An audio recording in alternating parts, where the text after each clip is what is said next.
예, 이슈에서 박 대장 첫 손님 안내해 주시죠, 우리 박은주 부장께서. 네, 예. 이재호 전 의원 나오셨습니다. 안녕하십니까? 예, 안녕하십니까. 예. 안녕하십니까? 자, 앉으시자마자 제가 첫 질문 드릴게요. 박 대통령이 오늘 국회법 개정안에 대해서 나 거부권 시사할 수 있어. 이런 뉘앙스로 지금 말씀을 하셨는데 어떻게 생각하십니까? 뭐 그렇게 말씀하실 수 있죠. 예. 자, 이재호 의원님이 그 자리에 앉았다. 어떻게 하실 겁니까? 어느 자리예요? 대통령 자리에 앉았다. 이런 법이 올라왔다. 받아들일 수 있습니까? 저는 그렇게 안 하죠. 예. 어떻게 하실 예정이십니까? 하신다면? 저는 네. 법에 논란이 뭐 있지만은 네. 국회가 3분의 2 이상, 거의 네. 80% 이상의 의원들이 네. 찬성해서 올라온 거니까 예. 정부가 좀 더 꼼꼼히 살펴보겠다. 네. 이 정도 이야기하죠. 저 같으면. 그런데 물론 뭐 꼼꼼히 살펴보겠다. 그래서 뭐 훈훈한 마무리를 하는 것도 중요하지만 어떻게 보면 또 삼권 분립이라는 우리나라 헌법의 기초 토대를 허무는 일이다. 그래서 이거는 하나가 법의 토대가 그렇게 허물어지기 시작하면 우리나라 법치가 안 된다. 이런 뭐 주장도 사실은 설득력이 있거든요. 어떻게 보십니까? 뭐 설득력이 있는 건 아니고 뭐 그렇게 네. 말할 수는 있죠. 예. 그러면 그 말을 뭐 다 설득 있게 듣는 건 아니고 예. 예를 들어 이런 거잖아요. 국회가 법안에 법률에 모든 걸 다 담을 수 없으니까 네. 이제 정부의 시행령에다 위임한 것 아닙니까? 그렇죠. 그런데 그 정부가 시행령을 네. 국회가 입법한 모법의 정신을 크게 벗어나거나 네. 예. 할 경우에는 네. 국회로서는 당연히 지금 현행 법에도 네.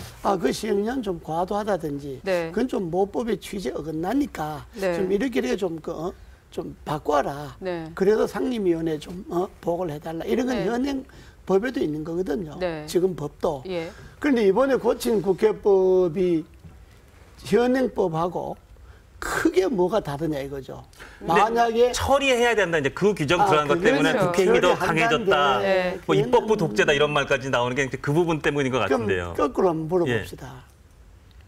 국회가 법률에다가 시행령에 담을 내용을 국회 입맛대로 네. 다 법안을 만들어버리면 네.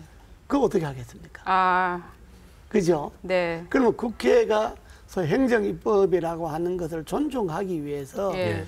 세세한 내용은 법에 담지 않고 정부에 위임한 것 아닙니까? 네. 근데 위임했는데 그 시행령이 모법보다가 모법의 취지를 크게 훼손했다. 네. 오히려 시행령이 모법의 정신대로 안 됐다. 네. 이럴 경우에는 그 모법을 입법한 국회로서 그건 좀 수정해 달라든지 그 잘못됐다든지 이렇게 말할 수 있는 거죠. 이번에 이제 개정된 국회법은 그 부분을 뭐 처리한다 이렇게 되어 있는데 처리한다는 것을 놓고 강제냐 아니냐 하는 건데 그건 지금 있는 법도 해석하기에 따라서 똑같은 겁니다. 상임위원회 결과를 보고하게 돼 있는 거니까 마찬가지잖아요. 그래서 제가 말하는 거는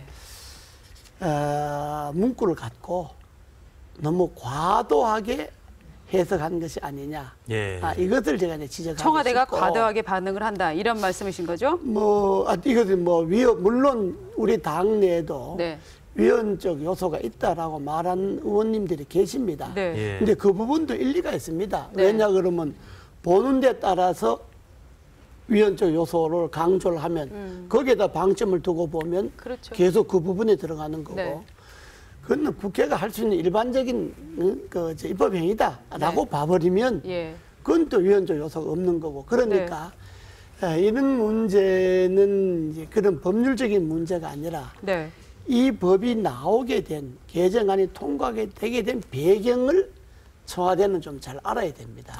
왜냐 그러면 의원님, 근데 참 거기서 말씀드리고 싶은 게 사실 국회 입법부에 몸을 담으셨던 분이나 담고 계신 분들은 입법부 독재라는 데 대해서 상당히 아니다라는 반론을 펴시던데 국민들은 이런 생각이 있는 것 같아요. 국민들이 국회의원, 공무원, 판사 다 통틀어서 국회의원에 대해서 가장 불신을 많이 하는데 한 88%가 불신할 정도로 그런 국회의원들이 법뿐 아니라 시행령까지도 조목조목 다 의견을 제시하는 거. 나 그거 꼴 보기 싫어. 라는 국민들이 사실 여론이 있는 것 같습니다. 말씀을 아주 잘 지적하셨는데 지금 국회의원들이 역대 87년 5년 단임제 헌법 이후에 역대 국회의원들이 언제 국민들에게 지지받은 적이 있습니까? 맞습니다. 어떤 정권, 대보십시오. 어떤 정권의 국회의원들이 국민들에게 참 잘한다 이렇게 이야기했습니까? 네. 제왕적 대통령제 하에서는 예. 눈에 보이는 거는 대통령의 권력은 눈에 안 보이고 국회의원들이 하는 행위만 눈에 보이잖아요. 그러면 국회의원들은 5년마다 정권이 바뀌는데 네. 여당은 정권을 지켜야 되고 야당은 정권을 다시 탈환해야 되고 네. 그러면 그 장이 첨예하게 대립되는 장이 국회인데 국회는 여야가 안 싸울 수 있겠습니까? 여당은 청와대 시키는 대로 해야 되고 청와대 네. 눈치를 봐야 되는 거고 네. 야당은 그걸 무력화시켜서 다음 네. 정권의 우선적인 그런 그 지위를 네. 확보해야 되고 예. 그러면 여야는 현행 헌법 하에서는 네. 현행 제왕적 대통령제 네. 하에서는 여야가 싸울 수밖에 없는 거예요. 네. 그럼 네. 국민들의 눈에는 헌법의 구조는 눈에 안 보이고 네. 싸우는 여야만 눈에 보이잖아요. 그러니까 국회의원들 욕먹는 거 당연하죠. 아니 근데 국민들은 싸워서 싫어하는 게 아니에요. 싸우는 걸 뭘로 갖고 싸우느냐를 갖고 얘기를 하는데 그러지 않고요. 너무 조잡한 걸로 싸운다는 거죠. 그러지 않고요. 예산 처리면은 막 예산 편성하는 처리면 쪽지 넣어서 봅시다. 예산 넣고. 그거는 뭐 네. 그냥 지역적으로 하는 소리고 예. 지금 제가 지역에 나가면요. 네. 제가 국회에서 안 싸운 지 오래됐지 않습니까? 그런데 내보도 맨날 왜 싸우냐 그럽니다. 예? 후광 때문에 국민들 머릿속에는 예, 이 국회의원은 그냥 여야가 맨날 싸우는 네. 곳이다 이렇게 네. 보는 거잖아요. 예. 그리고 제일 중요한 거는 이번에 국회법이 나오게 된 배경을 보세요. 청와대가 5월 안에 공무원연금법 통과시켜야 된다. 네. 계속 당이 압박하지 않았습니까? 그렇죠. 당으로서는 공무원연금법을 통과시키는 것이 최대의 네. 과제죠. 예. 그러면 당은 공무원연금법을 통과시켰다는 실리를 찾아야 되고 네. 야당으로서는 공무원연금법은 통과시켜 주지만은 네. 야당으로서 뭔가 명분을 가져야 되잖아요. 네. 덮어놓고 여당 하자는 대로 따라갈 수 없으니까 네.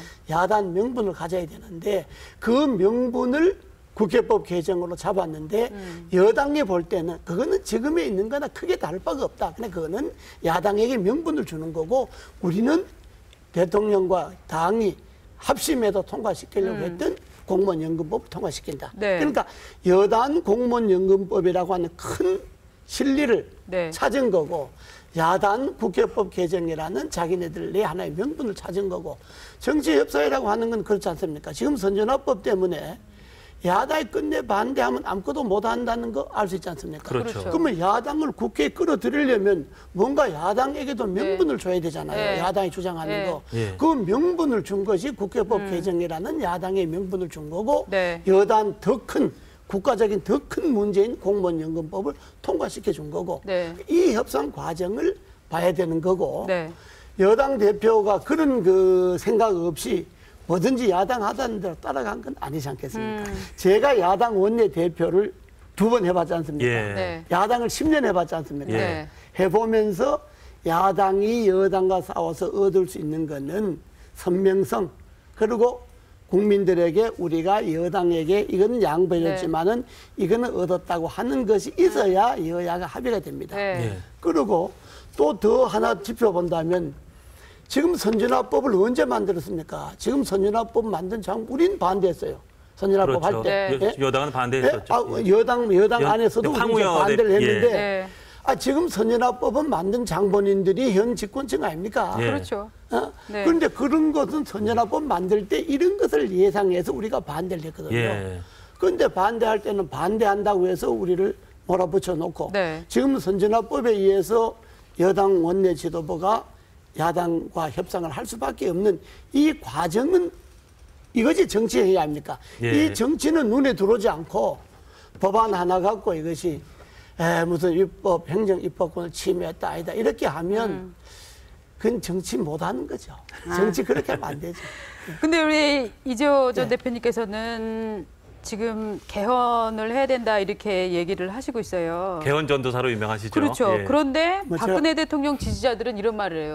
그렇게 개헌이 좋으면 이명박 대통령 때 하지 왜 지금 박근혜 대통령이 할 때 하냐. 당신이 지금 친이계니까 지금 박근혜 대통령을 흔들려고 이런 음모를 꾸미는 거 아니냐. 제가 TV 프로 나올 때마다 그렇게 물으시는데 그때마다 내가 답변을 했는데도 아직 해석이 안 되시니까. 안 됐어요, 지금. 오늘 이명박 시원하게 대통령 해주시죠. 때 네. 개헌을 하려고 했죠. 제가 18대 떨어져 갖고 네. 외국에 가 있다가 2010년도에 개헌 이제 임기 중반에 넘어갈 때 제가 들어왔지 않습니까? 네. 들어오자마자 제가 제일 먼저 대통령이 이한 게 개헌입니다. 네. 그 대통령이 맞다, 개헌해야 된다. 이 예. 대통령제 이대로 갖고는 우리가 하고 있지만은 이제 이 권력 중심의 이 정권은 네.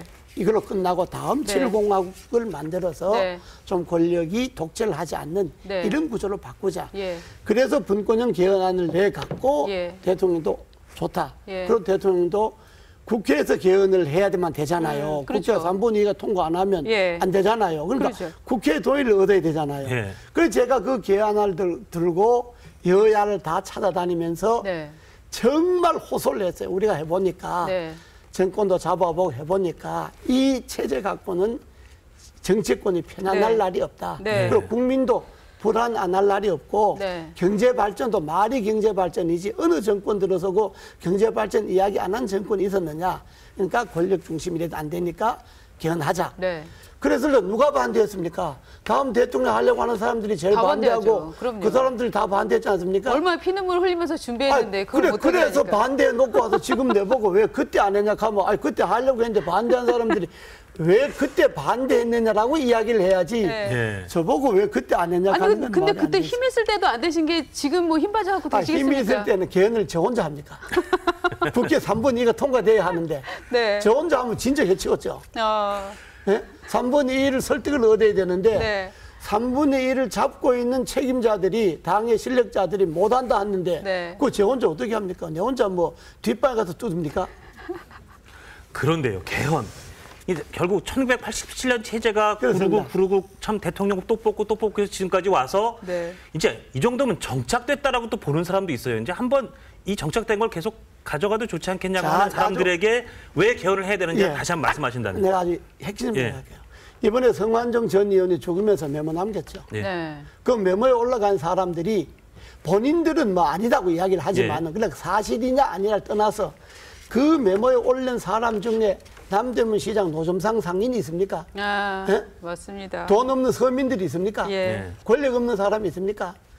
그 올려갔던 사람들이 다 권력자들 아닙니까? 예. 본인이 권력을 가졌거나 본인이 배후에 있는 대통령이 권력을 가졌거나 그런 사람들만 이름이 올라가 있는 것 아닙니까? 예. 이게 이른바 권력형 부패잖아요. 네. 그러면 이것이 지금만 있었느냐?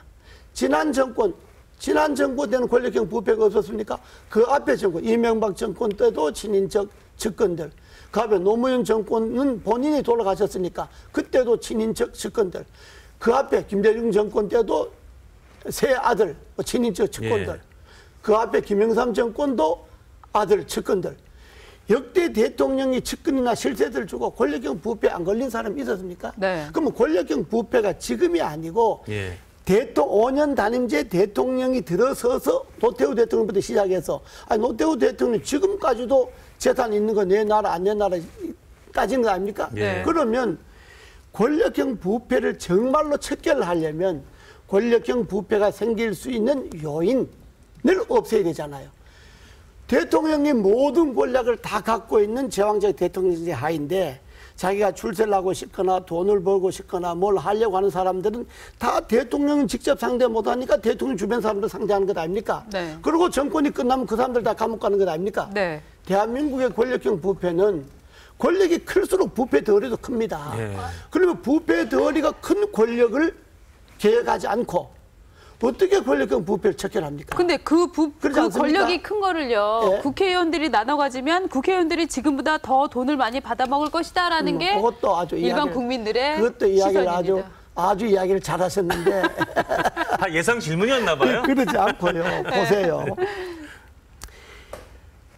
개헌을 해서 네. 권력의 구조를 네. 대통령이 정권을 행사하지 않고 우선 큰 권력을 나눕니다. 네. 대통령과 내각의 권력을 나누고 내각과 지방정부의 권력을 네. 나눕니다. 예. 소위 분권을 하게 되죠. 네. 그러면 국회의원들도 지금 양당 체제잖아요. 1당이나 2당에 네. 줄을 대거나 잘 보이거나 해야만 공천을 받고 국회의원이 될 수가 있잖아요. 그렇죠. 예.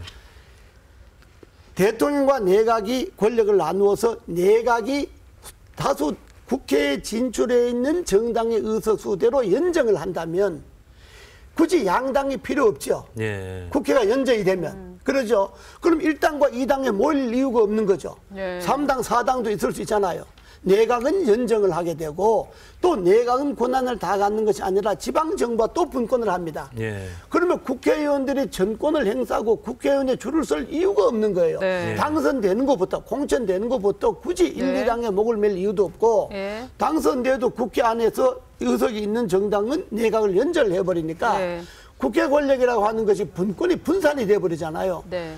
그런데 국회의원에게 굳이 목을 맬 이유도 없는 거고 네. 지금은 현행 대통령제 하에서 양당 체제 하에서 권력을 보니까 네. 지금 그런 질문이 가능한 겁니다. 그건 예. 뭐 그 질문이 안 맞다는 말이 아니고 다 예. 그렇게 이야기해요.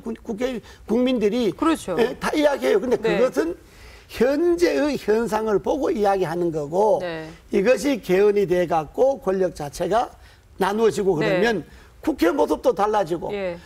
1단이냐 2단이냐 하니까 한 당이 100명 넘고 뭐 150 넘고 이러니까 150명의 인원을 공천하는데도 사실 힘들잖아요. 예. 그러니까 지역에서 국회의원이 돼서 들어오면 국민들 눈에 볼 때 국회의원들이 자질이 눈에 안 찰 수도 있죠. 네. 그럴 수 있습니다. 예. 안 찰 수 있죠. 그러나 예를 들어 연정을 해서 다당제가 되어버린다면 정말로 소수만 아주 정말로 국민들 눈에 볼 때 자질 있는 사람만 한 당에 뭐 50명이 60명 등 선출될 수가 있죠. 그럼 그 사람들이 연설을 하는 겁니다. 그런데 국회가 권력에 갈등이 생길 수도 없고 싸울 일도 없는 거고 그리고 독점할 수도 있을 수 없는 거고 권리 그러잖아요.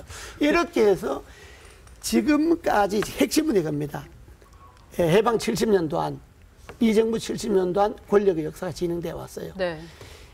대통령 권력의 역사, 대통령 중심의 권력의 역사 네. 진행되어 왔잖아요. 예. 그래서 나라가 이까지 온 건 잘한 거예요. 네. 근데 이제 여기에서 더 나가려면 이 지금 6공화국이잖아요. 다음 7공화국부터는 나라의 흐름을 한번 바꿔서 다시 100년 내지 후에 통일도 해야 되니까 그걸 준비하자는 겁니다. 그러기 위해서는 지금까지 해온 거는 이걸로 이 학습으로 끝내고 최대의 정치 개혁은 바로 개헌을 해갖고 권력의 형태를 나누고 다음에 미래의 정부는 이런 형태의 정부가 아닌 더 나은 정부로 바꿔보자고 하는 것이 개헌입니다. 네. 독일헌법 얘기를 자주 예, 하시는데 독일헌법에서 우리가 본받을 게 뭡니까? 근데 그렇습니다. 독일이랑 우리가 연방제국 시스템이 많이 다른 거 다르죠. 아닙니까? 네. 다른데 네. 핵심이 이겁니다.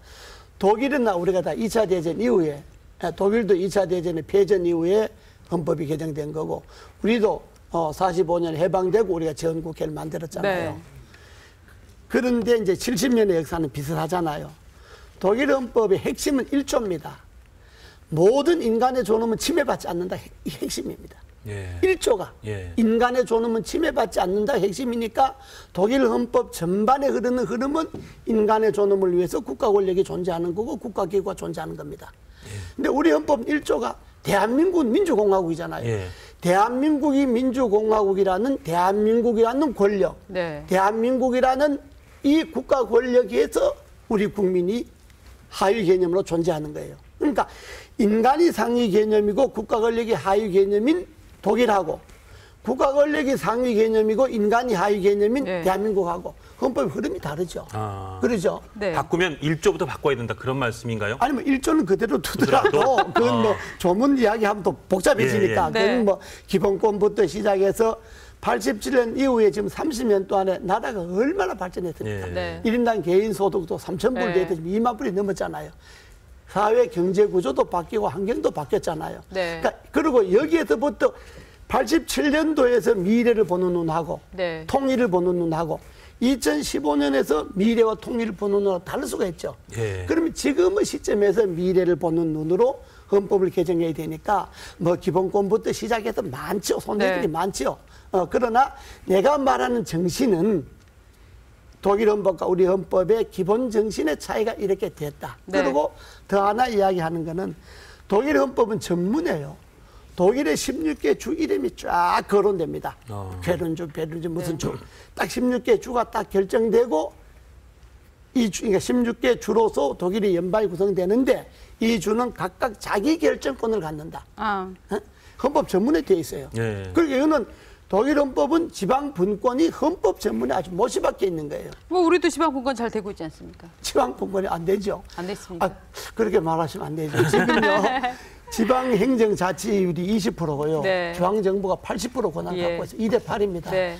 지방세가 20%는 국세가 80%입니다. 그렇죠. 선거만 하지 모든 권한과 예산은 중앙이 갖고 있는 거예요. 그래서 이걸 여쭤보고 이걸 싶었어요. 잘한다 그러면 안 되죠. 대표님, 대통령과 청와대의 권력을 100으로 치면 이를테면 국회 입법부의 권력이 대강 얼마이며 뭐 내각과 다른 중앙행정부의 내각 권력이 얼마이면 지방정부 얼마 어떻게 보세요? 대통령과 청와대가 100이라면. 그건 뭐 그렇게 나눌 수가 없지만은 현행 헌법 하에서는 대통령 권력이 100이죠. 100이면 입법부는 한 50은 되는 거 아니에요? 의회는 얼마나 된다고 보십니까? 입법부의 권력이라고 하는 것이 보세요. 권력이라고 하면 인사와 예산이잖아요.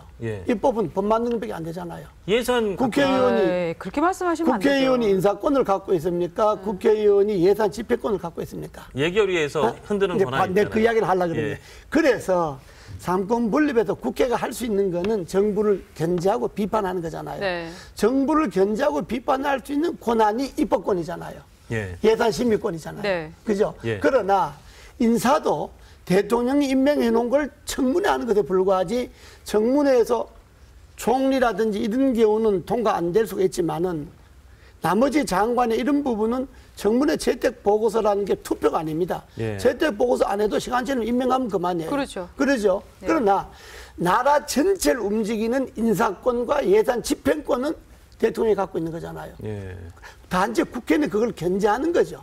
그죠? 원래 그런 기능으로 존재하는 거 아닙니까? 그러니까 현재의 그 중에서도 현재의 현행 헌법 하에서는 이걸 그래서 우리가 제왕적 대통령제로 하는데 이 권력 자체만 볼 것이 아니고 5년마다 나라가 어떻게 바뀌는가 보세요. 지금 보세요. 우리가 대통령 선거를 하기 위해서 표를 얻어야 되는데 표를 얻으려면 공약을 해야죠. 공약을 하면 국민들이 정서나 마음이 안 맞는 공약도 할 수 있습니다. 예를 들면 무상급식하자. 반대가 얼마나 많았습니까? 무상보육하자. 반대가 얼마나 많았습니까? 이거 다 표 때문에 한 것 아닙니까? 솔직하게 말해서. 그러니까 이런 구조를 끊어야 된다. 세종시 이전하자. 이 말씀. 반대하는 사람이 얼마나 많았습니까? 서울 이전하자. 반대했잖아요. 그죠? 그것도 왜 했습니까? 표 때문에 한 것 아닙니까? 오로한 악징이라는 그러니까 대통령제라서 5년마다 대통령 선거에 한 표라도 이기면 다 갖고 한 표라도 지면 다 잃지 않습니까? 48%의 지지를 받아도 동장한 사람 임명을 못 하지 않습니까? 현행 체계에서. 그러니까 야당은 5년 동안 싸울 수밖에 없는 거고 대통령과 여당을 물고 늘어지고 싸울 수밖에 없는 거고 틈만 나면 비집고 들어와서 싸우는 거고 여당은 5년 동안 권력을 유지해야 되고 이 권력을 잘 유지해서 다음 권력까지 넘어가려고 하는 게 여당의 속성 아닙니까? 그러려면 야당의 싸움은 막아야죠. 저하대를 헐뜯으면 막아야죠. 그런데 여야가 무슨 신사적인 정치를 하겠습니까? 이 구조를 이대로 두고 이걸 보셔야지 5년마다 나라가 어떻게 바뀌느냐. 국민들이 5년마다 정권을 바뀌는 것은 지난 정권보다 다음 정권이 더 나을 거로 생각하고 바꾸는 거 아닙니까? 그런데 우리가 5년마다 정권이 바뀌었는데 나은 적이 있습니까? 권력형 부패가 나아졌습니까? 경제가 나아졌습니까? 뭐가 나아진 게 있습니까? 싸움하는 것만 더 나아졌죠. 더 잘 싸우니까. 그러죠? 그래서 제가 말하는 거는 이걸 이대로 가만두고 뭘 고치자 하는 거는 그냥 기본부터 그러니까 하는 싸고치자. 소리고 틀을 바꿔야 된다. 정치 개혁의 핵심은 30년 동안 유지되어 왔던 이 권력의 틀을 미래를 지향하기 위해 새로운 권력의 형태로 바꿔놓고 그러면 그걸 준비를 또 해야 되잖아요. 왜 또 지금 개헌하려고 그러냐. 아니 준비를 몇 년 해야죠. 헌법이 바뀌고 공화국이 새로 들어섰는데 준비를 2, 3년 해야 될 것 아닙니까? 지금도 늦었는데 그러니까 지금 정권과 지금 대통령 임기는 그대로 하지만은 다음에 7공화국을 준비하려면 여러 층에도 준비가 많잖아요. 한 2, 3년 준비를 해야 되잖아요. 그래서 국민들에게 지금까지 정부는 이렇게 돼 왔는데 이게 이제 다음 정부부터는 나라를 이렇게 바꿔서 한번 해보겠습니다. 그게 꼭 뭐라 그럽니까? 만병통치약이라 그러나? 그건 아닐 수가 있어요. 세상에 만병통치가 어디가 있습니까? 권력의 구조라는 게 만병통치가 어디 있습니까? 그러나 그렇게 해갖고 또 한 몇십 년 지나보고 또 바꿔보자. 되잖아요. 알겠습니다. 그게 정치 발전 아닙니까? 예, 네. 오늘 이슈에서 박 대장에서 첫 손님으로 아주 묵직한 우리 이재호 전 대표 모셔서 여쭤볼 게 많은데 시간 관계상 오늘 여기까지 하겠습니다. 대단히 말씀 감사합니다. 감사합니다. 감사합니다. 딴 거 물을까 봐 이것만 길게 이야기.